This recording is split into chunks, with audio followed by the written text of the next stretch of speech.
Hello my dear friends, my name is Kirti Sagar. हम पढ़ रहे हैं आपका सब्जेक्ट ज्योग्राफी। एनसीईआरटी सीरीज चल रही है, तो क्लास 9 की एनसीईआरटी का फर्स्ट पार्ट में इसमें डिस्कस करेंगे। तो देखिए, फर्स्ट चैप्टर है आपका भारत, आकार एवं स्थिति। जैसा आपको पता है कि जो हमारा भारत है, इसका एक मैप बना लेते हैं छोटा सा।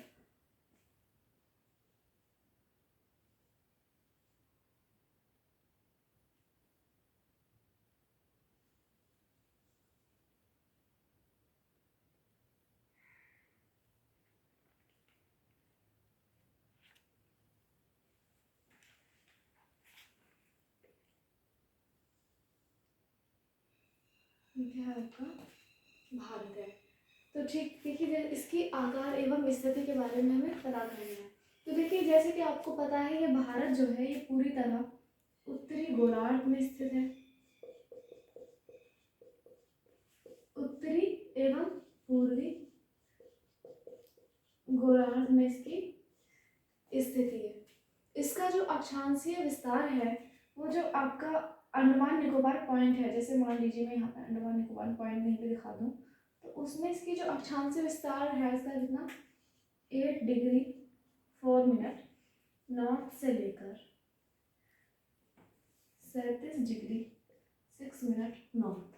ये क्या है, इसका अक्षांशीय विस्तार है। और इसका जो देशांतरी विस्तार है वो है 68 डिग्री 7 मिनट।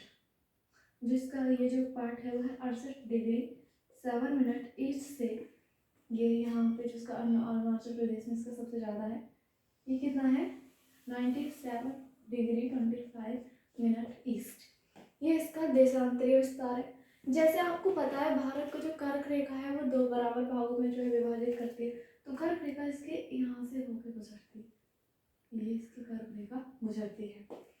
कर्क रेखा कितनी 23 डिग्री 5 मिनट या हाफ 23.5 डिग्री, आप इसको बोल सकते हो। ये क्या है आपकी कर्क रेखा। फिर देखते हैं कर्क रेखा। देखिए, जो कर्क रेखा है वो 8 राज्यों से होकर गुजरती है। फिर आता है आपका कि कर्क रेखा इसके क्या है 8 राज्यों से होकर गुजरती है। फिर देखिए, इंदिरा पॉइंट जो पहले जो है इसका दक्षिणांत बिंदु है किसका, इंडिया का था, अंडमान निकोबार, और 2004 की सुनामी में पूरी तरह से डूब गया था। फिर देखते हैं इसका आकार।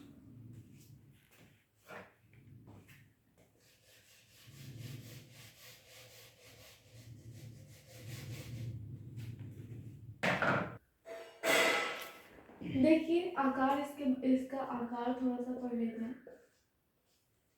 जो भारत का क्षेत्रफल है वो है 32.8 लाख किलोमीटर स्क्वायर। ठीक, kilometre square 32.8 lakh kilometre square. विश्व का जो क्षेत्रफल का है वो कितना है 2.4% जो क्षेत्रफल है वो भारत रखता है पूरे विश्व में। और अगर क्षेत्रफल की दृष्टि से देखा जाए तो 7वां बड़ा देश है भारत। ठीक, और अगर जनसंख्या की दृष्टि से देखा जाए तो दूसरा बड़ा देश है। फर्स्ट कौन सा है, चाइना। जैसे कि आपको पता है, अभी जनगणना हुई नहीं है, हो सकता है भारत जो है वो फर्स्ट नंबर पे भी आ जाए। स्थल रेखा है जो भारत की 15,200 किलोमीटर लंबी है, जो भारत की स्थल रेखा है। और जो भारत की तटीय रेखा है वो 7,756 किलोमीटर क्या है, इसकी तटीय रेखा है। इसके पास इसके खुद के जो है 2 द्वीप हैं। वो कौन से द्वीप है, देखिए 756 या शायद 516 है, 756 516 किलोमीटर लंबी है। इसके पास इसके 2 द्वीप हैं खुद के भारत के। एक है आपका बंगाल की खाड़ी में पड़ता है, जैसे आप यहाँ पे इसको आप मान सकते हैं, ठीक। वो है आपका अंडमान एंड निकोबार। और एक द्वीप समूह जो है इसका, वो है इसका फर्स्ट देखिए अंडमान और निकोबार द्वीप समूह, इसके बारे में हम पहले भी पढ़ चुके हैं। ये कहाँ पे स्थित है? बंगाल की खाड़ी में। बंगाल की खाड़ी में आपका अंडमान और निकोबार द्वीप समूह है। यहाँ ये जो है इसकी जो विषुवत रेखा के बहुत ज़्यादा नज़दीक है, तो यहाँ पे सदाबहार वन पाए जाते हैं, ठीक। दूसरा है आपका लक्षद्वीप, लक्षद्वीप, मिनिकॉय और अमानी द्वीप जो है इसके अंतर्गत 3 द्वीप है।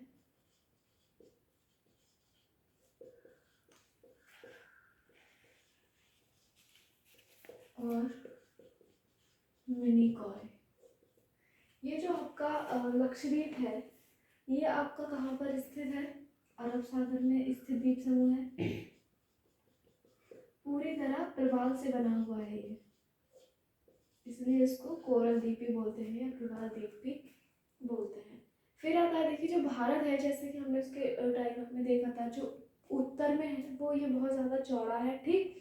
और जैसे जैसे ये पश्चिम में आता है वैसे वैसे ये सकरा होता जाता है, ठीक। उत्तर का जो भाग है, जैसे कि नॉर्थ ईस्ट और जो है आपका नॉर्थ और जो नॉर्थ ईस्ट, नॉर्थ और ईस्ट, ये देखिए इस पार्ट में जो है वो क्या है? हिमालय पर्वत, हिमालयास माउंटेन्स है यहाँ पर। और बाकी का जो पार्ट है नीचे का, वो तीनों तरफ से सागर से घिरा हुआ है, तो इसीलिए से भारत को हम प्रायद्वीप भारत भी कहते हैं, क्योंकि ये 3 तरफ से समुद्र से घिरा हुआ है। अब बचता है इसमें कि ग्रीनविच रेखा जो है, जैसे कि आप पहले भी पढ़ चुके हैं, 82 डिग्री 5 मिनट से जो है वो गुजरती है। क्या? ग्रीनविच रेखा। ये कहाँ पर है आपका? नैनी, इलाहाबाद। और ये कहाँ पे है आपका? उत्तर प्रदेश में, ठीक। फिर पढ़ते हैं इसका भारत तथा विश्व। देखिए भारत जो है आपको पता है एशिया महाद्वीप के दक्षिण और पश्चिम में जो है मौजूद है। पूर्व और पश्चिम के जो है पूरे टाइम मध्य में पड़ता है, और एशिया का जो निचला पार्ट है उससे ये कनेक्ट है दक्षिण से, ठीक। फिर आता है कि जो भारत है उसके जो नीचे महासागर है 3 ओर से, ये क्या किससे घिरा हुआ है? हिंद महासागर भारत को केंद्रीय स्थिति प्रदान करता है। देखिए इकलौता ऐसा महासागर है जो किसी देश के नाम पे जो है इसका नामकरण हुआ है। 1869 में क्या हुआ?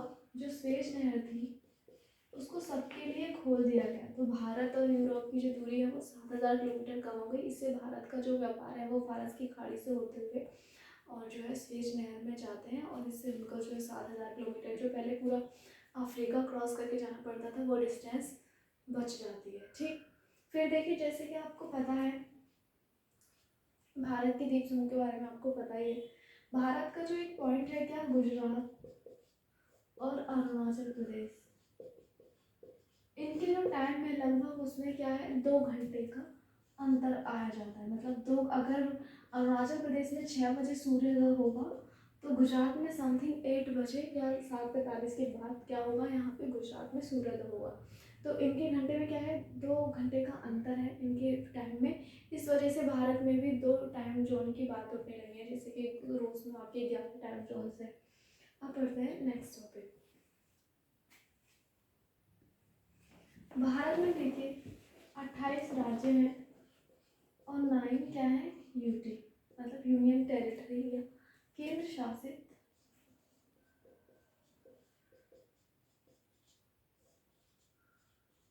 प्रदेश। भारत के जो पड़ोसी देश हैं देखिए, वैसे तो 8 है। श्रीलंका है जो भारत से जल सीमा बनाता है, मालदीव भी भारत से जल सीमा बनाता है, लेकिन वैसे हम उनको 8 या 7 मान लेते हैं। जो स्थल जो है साझा करते हैं वो है आपका, फर्स्ट है आपका बांग्लादेश, चाइना, पाकिस्तान, नेपाल, म्यांमार, भूटान, और 7 है आपका अफगानिस्तान। देखिए जो कंट्री है, जो जिस तरह से भारत जिनसे जितनी सीमा साझा करता है उस हिसाब से क्रम में लगी हुई। बांग्लादेश भारत से सबसे ज़्यादा सीमा साझा करता है, क्योंकि बांग्लादेश ऑलमोस्ट 3 टाइम जो साइड्स हैं वो भारत से घिरा हुआ है। और अफ़गानिस्तान की जो सीमा है वो भारत से सबसे कम लगती है। जम्मू कश्मीर का थोड़ा सा पार्ट जो है अफ़गानिस्तान का भारत से लगता है, वो भी जो है पाक ऑक्यूपाइड कश्मीर का पार्ट हो जाता है। ठीक, फिर आता है आपका नेक्स्ट टॉपिक।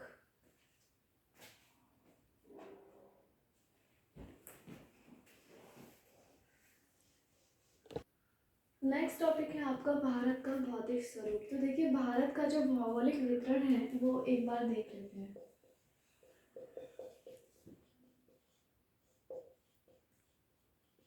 देखिए वैसे तो इसको मोटे मोटे वर्ड्स में 6 भाग में डिवाइड किया गया है। जैसे कि फर्स्ट है आपका हिमालय पर्वत श्रृंखला, सेकंड है आपका उत्तरी मैदान जो आपका शिवालिक के दक्षिण में है। फिर आता है आपका प्रायद्वीपीय भारत, ठीक, मरुस्थल, 5 है आपका तटीय मैदान, और 6 है आपका द्वीप समूह, जिसमें आप अंडमान निकोबार और लक्षद्वीप के बारे में पढ़ेंगे। तो देखिए फर्स्ट टॉपिक पकड़ते हैं हिमालय पर्वत श्रृंखला।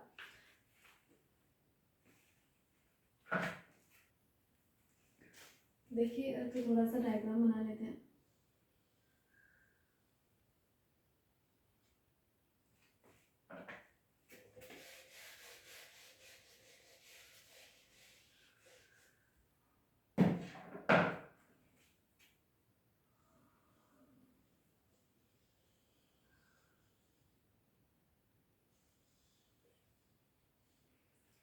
ये हम यहाँ पे थोड़ा सा जो आपका पर्वत है उसको दर्शाने के लिए दिखा देते हैं। तो जैसे आपको पता है हिमालय जो है वो सबसे युवा वाली पर्वत है, मतलब नया है, नवीन है। ठीक, वेस्ट से ईस्ट जो है ये वो सिंधु से लेके ब्रह्मपुत्र तक इसका विस्तार है। इसमें 4 मुख्य श्रेणियाँ, वैसे तो इसको बहुत उसमें बांटा गया है, लेकिन इसकी जो 4 मुख्य श्रेणियाँ ये वो कौन सी है जो यहाँ पे पड़ता है, ये आपका काराकोरम रेंज, ज़्यादातर ऊंची चोटियाँ इसमें है। ठीक, उसके बाद पड़ता है आपका ये लद्दाख, फिर ये आपका जास्कर श्रेणी, फिर जो आपका नॉर्थ ईस्ट तक जाता है ये है आपका शिवालिक। ठीक, ये लघु हिमालय भी आपका इस तरह से जाता है। ठीक, ये सारी श्रेणी इस तरह से जाती हैं आपकी। सिंधु से ब्रह्मपुत्र तक क्या है, इसका विस्तार है, और ये सबसे युवा वाले पर्वत है। इसमें फर्स्ट जो इसका पार्ट है जिसे हम महान हिमालय बोलते हैं, ठीक, इसको हम आंतरिक हिमालय भी बोल देते हैं। ये इसका सबसे उत्तरी भाग है, आंतरिक हिमालय। ठीक, या कहीं कहीं इसको हिमाद्री भी कहा जाता है। जो ज्यादातर ऊंची श्रेणियां हैं जो आपकी वो इसी में है, जैसे माउंट एवरेस्ट, ये कहाँ पे है, नेपाल में। भारत की सबसे ऊंची श्रेणी K2 जो काराकोरम रेंज में है, वो यहाँ पे पड़ती है। ठीक, K2 कहाँ पे है, भारत में। कंचनजंगा, नंगा पर्वत, ये सारी श्रेणियाँ कहाँ हैं आपकी, इसी में ही है। फिर देखिए आपको पता है जो हिमालय है कश्मीर में तो ये बहुत चौड़ा है, लेकिन इसकी चौड़ाई अरुणाचल प्रदेश तक जाते जाते कम हो जाती है।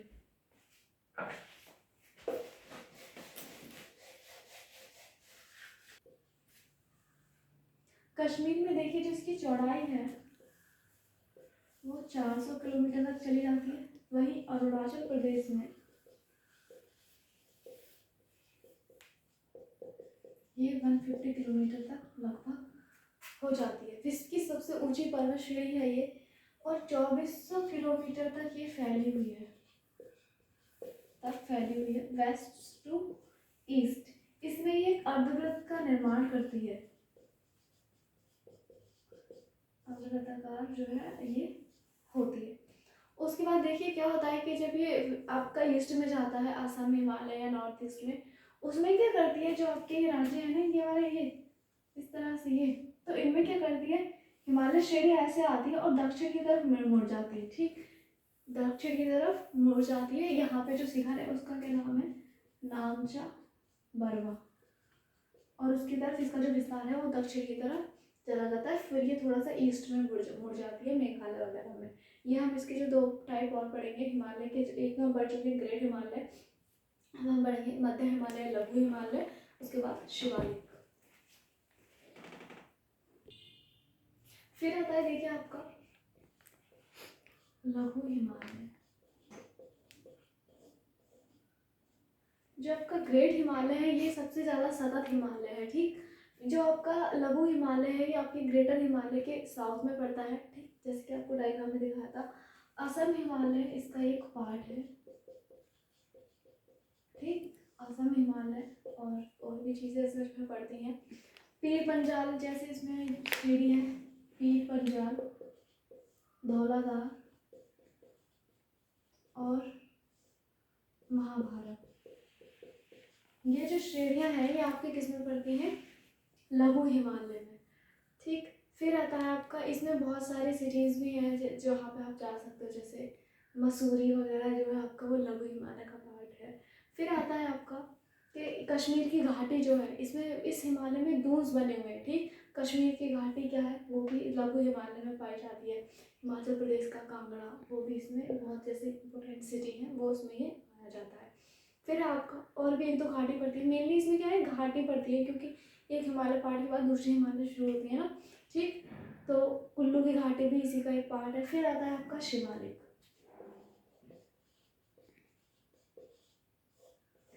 शिवालिक देखिए, जो आपका लघु हिमालय है इसके दक्षिण में क्या पड़ता है, शिवालिक। आप कह सकते हो हिमालय का सबसे दक्षिण है, तो वहाँ क्या होता है, शिवालिक। इसमें जो ऊंची जो चोटियाँ हैं वो ज़्यादा ऊंची नहीं है और इसकी चौड़ाई भी ज़्यादा नहीं है। 10 से 50 किलोमीटर की रेंज में इसकी चौड़ाई फैल गई है, किसकी, शिवालिक की। और यहाँ पे जो अवसाद है उनमें जलोढ़ की मोटी परत भी पाई जाती है। ठीक, क्योंकि सबसे लास्ट है, तो हिमालयन जो नदियाँ हैं वो निक्षेपण कहाँ करती हैं, शिवालिक से उतरते ही जो है स्टार्ट कर देती हैं। कुछ घाटियाँ बनी हुई हैं, जैसे निम्न हिमालय और जो है आपके लघु हिमालय के बीच जो घाटियाँ बनी हुई हैं। ग्रेटर हिमालय और लघु हिमालय के बीच जो घाटियाँ थी उसमें कश्मीर घाटी, कुल्लू घाटी और कांगड़ा घाटी। ठीक, अब जो लघु हिमालय और शिवालिक के बीच जो घाटी है, हाँ, उसमें आपका दून बने हुए होते हैं, जैसे देहरादून और पाटली दून। ये दून कहाँ पे, आपके शिवालिक और लघु हिमालय के बीच में बेसिकली होते हैं। एक और है जैसे कोटली दून, ये सारे कहाँ पे हैं, उत्तराखंड में है।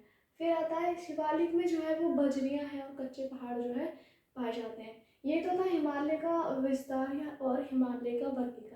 हिमालय का वर्गीकरण उनकी सीमाओं के आधार पर भी किया गया है, और वो सीमाएं क्या है, नदी घाटियाँ। एक बार वो वर्गीकरण और देख लेते हैं।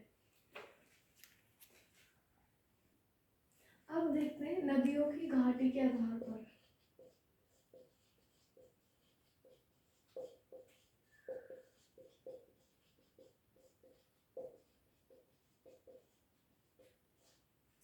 इसमें देखिए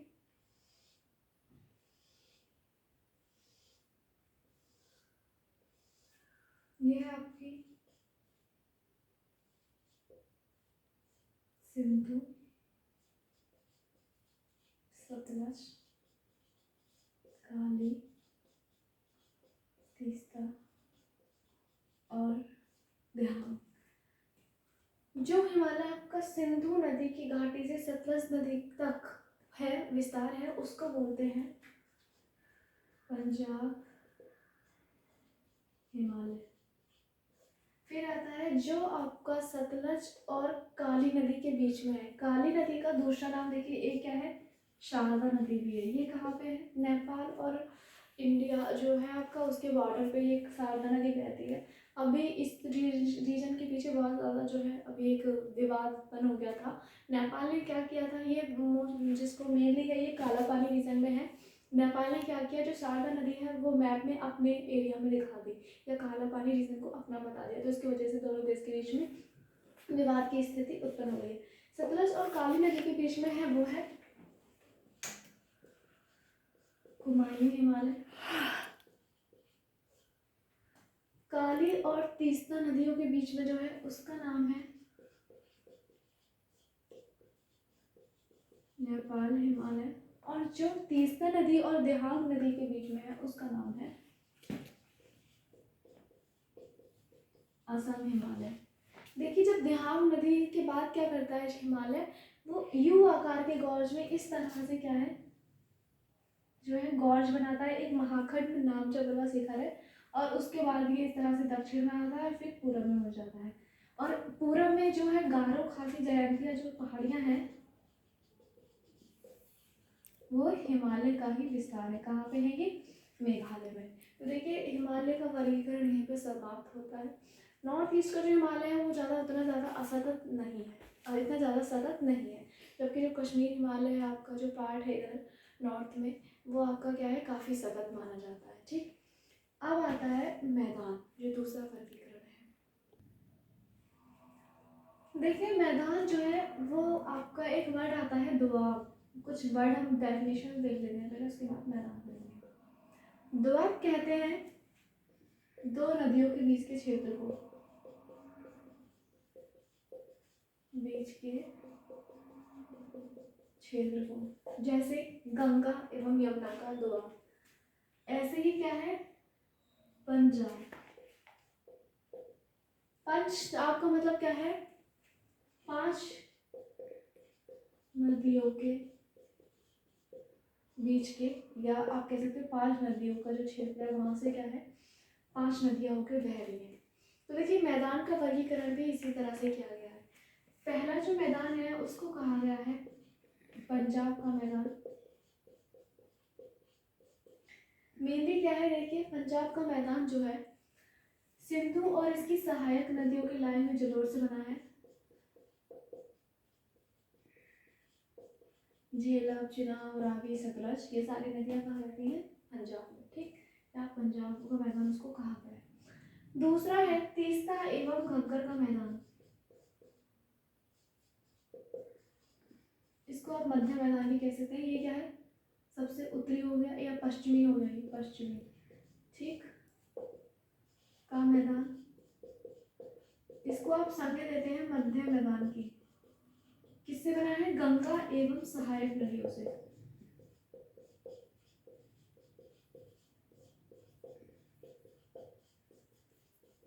और तीसरा है आपका ब्रह्मपुत्र का मैदान।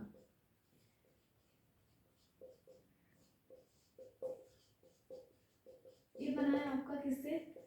इसको आप पूर्वी भाग भी कह सकते हो। ठीक, ये तो था एक इनका जो है जगह था, प्लेसेस के अकॉर्डिंग इनका वर्गीकरण था। अब हम उत्तरी मैदानों का जो विस्तार है, या उत्तरी मैदान जो है उनका वर्गीकरण नदियों के आधार पर भी किया गया है, तो उसको भी देख लेते हैं। मैदान देखिए आपके, जैसे कि आपको बताएं, इनका जो एरिया है वो 7 लाख किलोमीटर स्क्वायर लगभग है। इनकी जो लंबाई है, जहाँ तक ये फैले हुए हैं, वो कितनी है? 2400 किलोमीटर ये लंबे हैं। 320 से 240 किलोमीटर तक इनकी जो है ये चौड़ाई है। ठीक, ये इनकी लंबाई और ये क्या है इनकी चौड़ाई।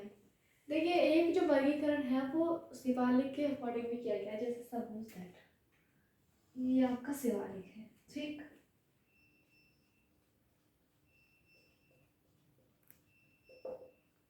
ये आपकी कोई नदी उतर रही है शिवालिक से। ठीक, जैसे मैं इसको ले लेती हूँ, ये है शिवालिक और ये है नदी या कोई सरिता। ठीक, तो जब क्या करती है, जब कोई सरिता पहाड़ों से उतरती है, तो देखिए ये जो बजरी बजरी के मैदान होते हैं ना, बजरी बजरी होती है, तो ये छुप जाती है, विलुप्त हो जाती है। यहाँ पे विलुप्त हो जाती है क्या? नदी। कहा जाता है क्या, आपका भावर। अब फिर कुछ देर बाद क्या होता है, ये जो नदी है आपकी ये सतह पर वापस आ जाती है यहाँ पर, तो इसको क्या कहा जाता है,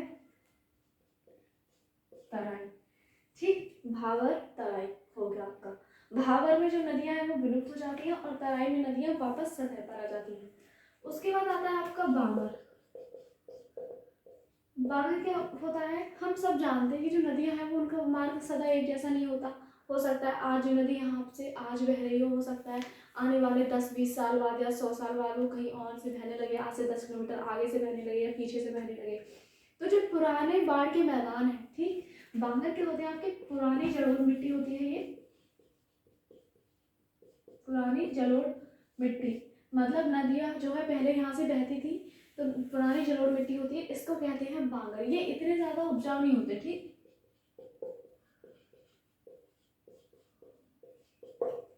एक आता है आपका क्या, खादर। खादर देखिए क्या होता है, नई जलोढ़ मिट्टी,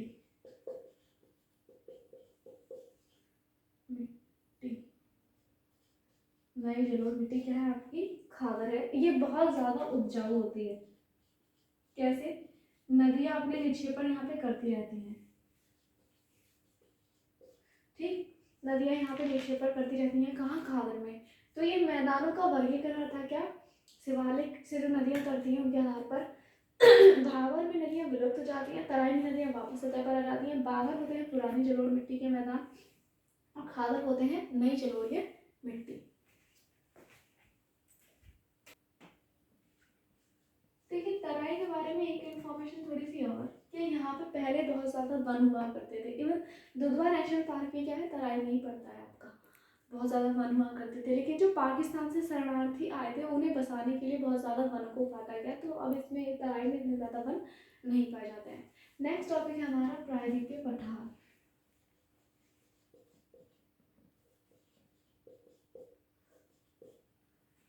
भारत का देखिए, भारत का जो दक्षिणतम विस्तार है, दक्षिण विस्तार है, वो क्या है आपका, प्रायद्वीपीय पठार, जिसे हम दक्कन ट्रैप भी बोल सकते हैं। ये किससे निर्मित है, बेसाल्ट से। कैसे, जब ज्वालामुखी की क्रियाएं हुई होंगी तो जो लावा था वो निकलता रहा, वहां से होता था, वहाँ ठंडा होता रहा फैल फैल के, तो उससे ही दक्कन ट्रैप का आपका निर्माण हुआ है। यहाँ पे जो मिट्टी पाई जाती है क्या होती है, काली मृदा यहाँ पे बहुतायत में पाई जाती है, और उसके वजह से ही ये जो एरिया है ये किसके लिए, कपास के लिए प्रसिद्ध है।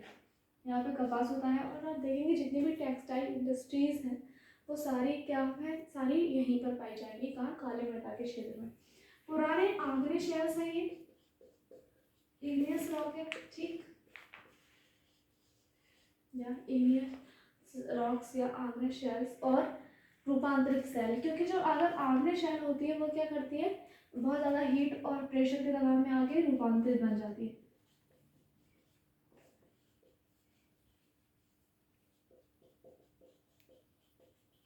रूपांतरित सेलों से निर्मित है। पठार को देखिए दो भागों में बांटा गया है। पहला है मध्य उच्च भूमि,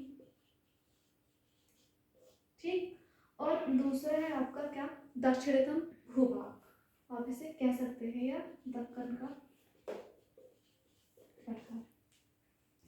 जो मध्य उच्च भूमि है आपकी, देखिए ये जो विंध्य श्रृंखला है, और विंध्य श्रृंखला के क्या है, दक्षिण में जो सतपुरा है श्रृंखला है, अरावली है, उनके जो दक्षिण में है वो है आपकी क्या, मध्य उच्च भूमि। ठीक, वहां से कौन सी जो नदियां बहती हैं इनके दक्षिण में से, चंबल,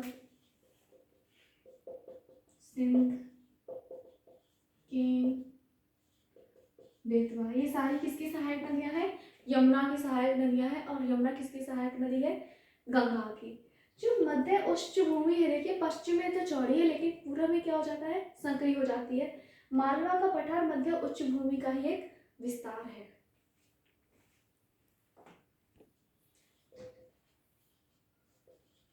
जो मालवा का पठार है, जैसे कि हम पढ़ चुके हैं, पश्चिम में चौड़ा लेकिन पूर्व में संकरा है। बुंदेलखंड और बघेलखंड का जो पठार है,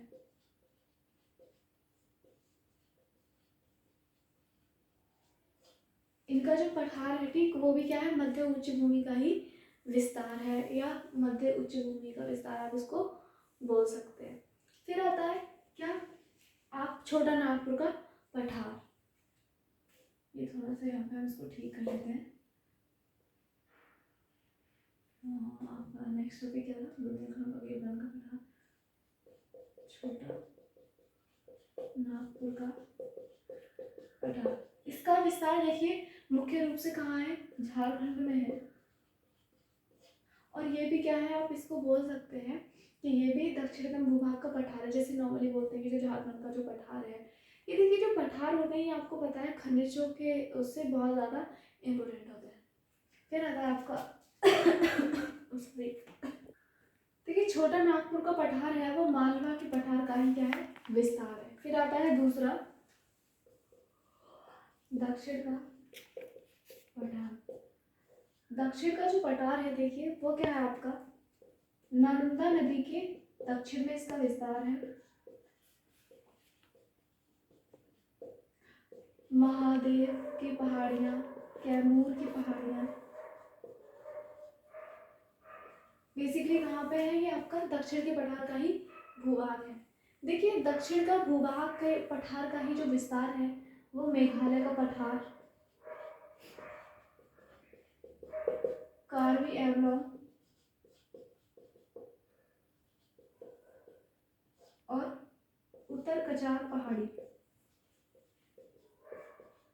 ये क्या है आपके दक्षिण के पठार का ही विस्तार है। एक भ्रंश की वजह से क्या हो गया, कभी फॉल्ट हुआ होगा उसके वजह से ये नागपुर के पठार से अलग हो गए, ठीक।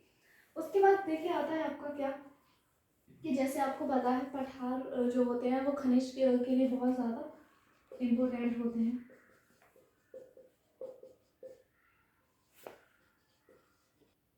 फिर नेक्स्ट टॉपिक है आपका देखिए पश्चिमी घाट। पश्चिमी घाट जो है वो आपके पश्चिमी तट के समांतर है। ये देखिए ये सतत है, इसे केवल दर्रों की सहायता से ही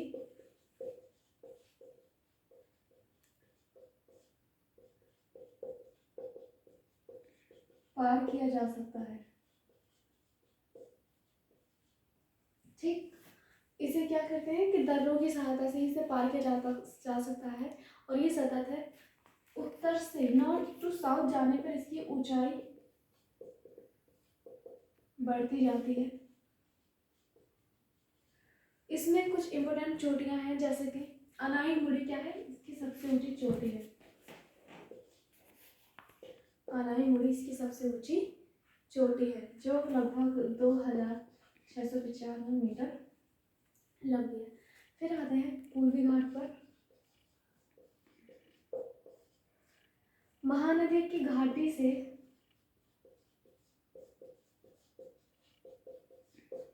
नीलगिरी की जो पहाड़ियां हैं वहां तक इसका क्या है, विस्तार है किसका, पूर्वी घाट का। ये देखिए असतत है और ये इतने ज़्यादा ऊंचे भी नहीं है जितना आपका इनकी ऊंचाई जो औसत है वो लगभग 600 मीटर है, और जबकि इनकी कितनी है 600 से 1100 मीटर इनकी हाइट है, और इनकी 600 मीटर हाइट मानी जाती है। असतत है ये आसानी से पार किया जाता है, ऐसा कुछ नहीं है कि कंटिन्यूस है, रेंज है, जैसे एक के बाद कुछ गैप हुआ फिर इस तरह से जो है गैप हुआ। कुछ देखिए कुछ पहाड़ियाँ हैं इसमें, जैसे सेवराय, जावेरी की पहाड़ियाँ पूर्वी घाट में यह इम्पोर्टेंट मानी जाती हैं। फिर देखिए इसका जो पूर्वी घाट का सबसे ऊंची चोटी वो क्या है आपका, महेंद्रगिरी, इसकी सबसे ऊंची चोटी है पूर्वी घाट की, ठीक। इसमें डोडा बेटा जैसी पहाड़ियाँ भी पाई जाती हैं, जिसमें पश्चिमी घाट पे पूर्वी घाट की सबसे ऊंची चोटी वो है आपकी महेंद्रगिरी। फिर आता है आपका मरुस्थल। भारत के पश्चिम भाग में देखिए क्या है, मरुस्थल है, इंडो पाक बॉर्डर पे या इंडो पाकिस्तान में इनका विस्तार है, इंडिया और पाकिस्तान में, ठीक। राजस्थान गुजरात में जो है मेनली इसका विस्तार है। राजस्थान और गुजरात में इसका विस्तार है। यहाँ पे देखिए जो वर्षा होती है वो 150 mm पर ईयर, और जो जैसलमेर है राजस्थान का, किसी किसी वर्ष तो वर्षा होती ही नहीं है। और ये देखिए बालू के टिब्बे यहाँ पे जो है पाए जाते हैं। अगर आप कभी जैसलमेर घूमने जाएंगे तो आपको बालू के टिब्बे, बरकान जैसी आकृतियाँ दिखेंगी। टेम्परेचर यहाँ का बहुत ज़्यादा हाई है, बारिश होती नहीं है, शुष्क एरिया है, रेत है, कटीली झाड़ियाँ ही यहाँ पे पाई जाती हैं। एक तो जीव आपको देखने को मिल जाएंगे जैसे छिपकली, सांप, चूहा, इस तरह के जीव, वो जो है लोमड़ी वगैरह मिल जाएंगे, कुछ हिरन वगैरह मिल जाएंगे आपको देखने में। चीतल जिनमें जो है फेमस है। ब्लैक बक देखिए वो भी यहाँ पे पाया जाता है। मरु राष्ट्रीय उद्यान जो है वो आपका भारत के महान मरुस्थल में ही है। फिर आता है आपका भारत का तटीय मैदान। देखते हैं तटीय मैदान, इसमें हमारा पश्चिमी तटीय मैदान, जो इसका विस्तार है वो अरब सागर के किनारे से कहाँ तक, पश्चिमी घाट के बीच में एक संकीर्ण पट्टी है। ठीक, बारिश यहाँ पे बहुत ज्यादा होती है। कौन सी, पर्वतीय वर्षा। पर्वतीय वर्षा यहाँ पे बहुत ज्यादा होती है। ठीक, क्योंकि जो भी हवाएं हैं वो पर्वतीय पश्चिमी घाट से टकरा के वहीं पे बरस जाती है। बहुत ज्यादा उपजाऊ आपका मैदान है। इसका वर्गीकरण देखिए कैसे किया गया है। जो उत्तर का मैदान है उसको कहा गया है कोंकण। बहुत ही खूबसूरत जगह है ये। इसका विस्तार है मुंबई और गोवा में। जो मध्य भाग है, मध्य मैदान है, उसको कहा गया है कन्नड़ का मैदान। ये कहाँ पर है आपका, कर्नाटका। और जो आपका दक्षिण का मैदान है, भैया दक्षिण का जो भाग है उसको कहा गया है आपका मालाबार तट। और ये कहाँ पे आपका, मेनली केरल में है। ठीक, ये था इसका वर्गीकरण। फिर आता है आपका पूर्वी तटीय मैदान।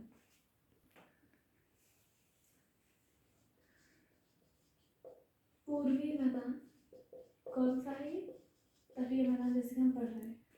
देखिए ये बहुत ज्यादा चौड़ा है और जो है समतल है,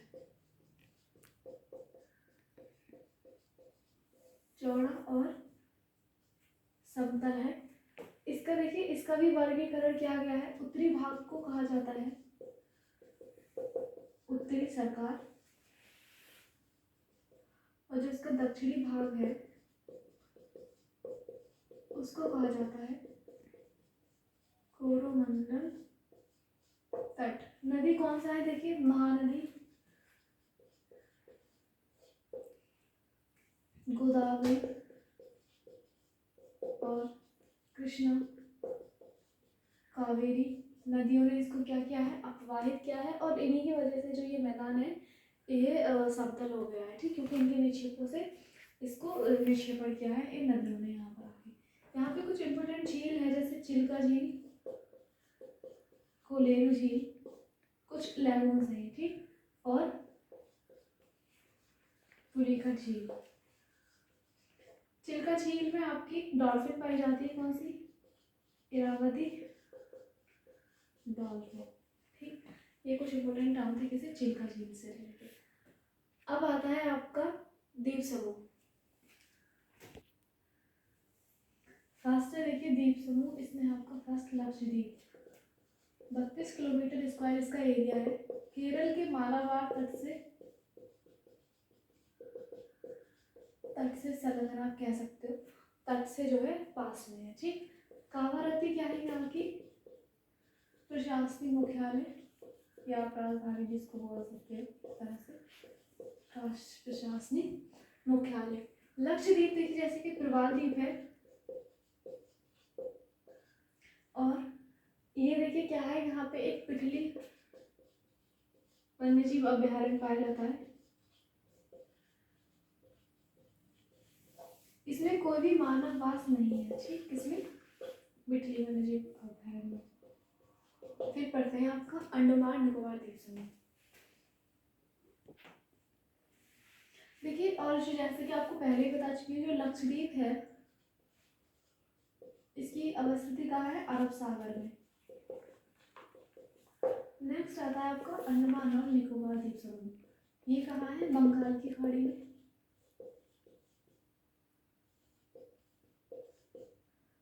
ये बिखरे हुए हैं, ठीक है, एक कोई द्वीप नहीं है।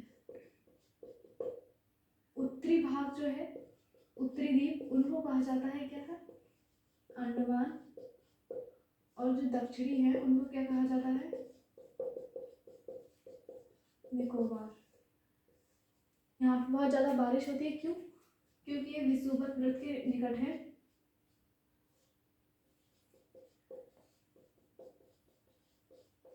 बैरेंट जो भारत का इकलौता सक्रिय ज्वालामुखी है, कहाँ? भारत का इकलौता सक्रिय ज्वालामुखी वो कहाँ है आपका? अंडमान और निकोबार द्वीप समूह पे है, ठीक।